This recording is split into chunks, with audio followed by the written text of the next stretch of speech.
The consolidated result sheet will be shared with the schools showing term 1 and term 2 for the record. Passing criteria, we have not changed. The passing criteria is 33% out of 100, and of course, provided they get the 21% minimum marks after combining term 1 and term 2.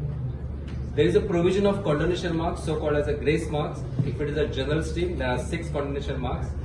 They can get a benefit of the 6. Or vocational, there are 8 condonation marks because the total is 800.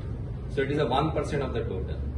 The condonation marks and the sports merit marks, they will be exercised only if the candidate passes the examination. Otherwise, these 2 condonation marks and of course the sports merit mark, they will be carried forward.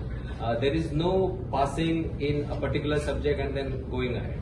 Only if the candidate passes, then only the condonation marks and the sport merit marks, they are exercised. Now for this year, 2023 examination, 19,377 students, candidates that appear in the regular category and 18,497 they have cleared this examination. 49 are reserved because of the various reasons, and the result is 95.46%. Comparing with the last year's result, that is of 2022, with the same system, that is Terminal 1 and Terminal 2, you can see 19,377 this year. Last year it was 18,112. This many people they had appeared. So there was a marginal increase here. 1,265 is the enrollment increase, whereas past it is 18,497 this year, whereas last year it was 16,783.